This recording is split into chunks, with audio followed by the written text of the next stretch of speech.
Hello everyone, কথা ধারাবাহিকের আজকের পর্বে দেখতে পারবেন এভি ডিরেক্ট প্রান্তিককে বলে জমিটার জন্য আমরা 3 কোটি টাকা দেব। আর এদিকে কথা একটু বাংলা বলে দিলে এভি বলে, তোকে এত করে আমি ইংরেজি শেখালাম তাও বাংলা বলছিস, ইয়ার কি হচ্ছে, এই বলে মজা করতে থাকে। আর বলে, এবার যদি বাংলা বলিস তোর চোখটা কিন্তু আমি গেলে দেব। তারপরে ছোটকা বলে যে লক্ষ্মী যখন নিজে থেকে আসছে তখন তাকে আর ঘুরিয়ে দেবেন না, আমি তো 5% কমিশন পাবো, কিন্তু বাকিটা তো আপনিই পাবেন, এই দেখুন হার্ড ক্যাশ। তারপরে প্রান্তিক এভির ট্র্যাপে পা দেয়, মানে সেই কাগজে সই করে দেয়, যাতে এভি আর কথা তো খুবই খুশি হয় যে জমিটার মালিকানা এবার কথার কাছে, মানে কথাই জমির মালিক। তারপর এভি ক্যাশটা দিয়ে চলে যেতে থাকলে প্রান্তিক ক্যাশগুলো গুনতে গুনতে কথার ছবি দেখতে পায়। তারপর বলে, কে আপনারা? তখন এভি তার মানে সকলে নিজেদের পরিচয়টা দিয়ে দেয়। তখন প্রান্তিক বলে যে আমি কেস করব, আমার সাথে ফ্রড হয়েছে। তখন এভি বলে, কোন কোম্পানির নামে কেস করবি তুই? কোম্পানিটাই তো এক্সিস্ট করে না, আর তাছাড়া জমির মালিক এখন কথা কলি, তুই কথাকেই নিজে থেকে সই করে দিয়েছিস। তারপর তারা সবাই মানে এভি কথা সবাই কথা হারবালে যায়।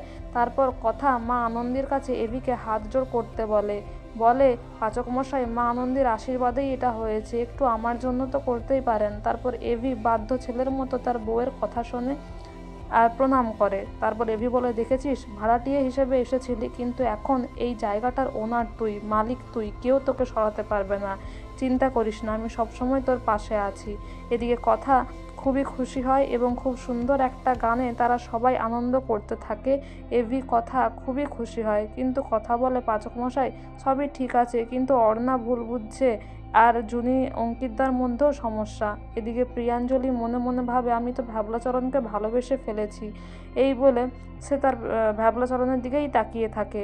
কিন্তু ঠিক সেই সময় সিমরান গুহবাড়িতে আসে আর চিত্রা গুহকে ডিভোর্সের পেপার দিয়ে দেয়, বলে আপনি জুনির কাছে এটা কোনোভাবে রেখে দেবেন, তাহলেই আমাদের একটা কাজ হয়ে যাবে। আর আমাদের আরেকজনকে দরকার যে আমাদের হয়ে তুরুপের তাস হবে। তখন চিত্রা বলে, এই মেয়েটা, এ হচ্ছে জুনি আর কথার বন্ধু, ওর কথা নিশ্চয়ই শুনবে, ওকে দিয়েই আমাদের বাকিটা কাজ হাসিল করতে হবে। এদিকে অঙ্কিতকে এভি বোঝায় যে এটা তো হ্যাকিংও হতে পারে, কারণ জুনি এরম কাজ করতে পারে না। তাছাড়া প্রান্তিক তোদের মধ্যে ডিস্টেন্স বাড়ানোর জন্যও তো করতে পারে। আর দেখ, আমি তোদের বড়দা নই, আমি জুনির গার্জেনও, আমি তোকে বলছি তুই জুনির সাথে গিয়ে কথা বল, ভুল বোঝাবুঝি মিটিয়ে নে, জুনি এটা করতে পারে না। এবার আক্কি চলে গেলে কথা এভিকে জড়িয়ে ধরে। এভি বলে, কি হচ্ছেটা কি, আমি করলে অসভ্যতাম আর তুই করলে কিছু না। তখন কথা বলে, ধন্যবাদ পাচক মশাই অঙ্কিতদাকে জুনির কাছে পাঠানোর জন্য। এভি বলে, তাই বল। তারপরে তাদের মধ্যেও একটা বেশ খুনসুটি আপনারা দেখতে পাবেন। কিন্তু আক্কি জুনির ঘরে গেলে সিমরান কল করে, তখন জুনি সেটা দেখতে পায় আর তার মোটেও ভালো লাগে না, আর আক্কি সেখান থেকে চলে যায়। তো বন্ধুরা, এই ছিল আজকের কথা ধারাবাহিকের update. Thank you so much for your valuable time. Thank you so much for watching the video. Thank you.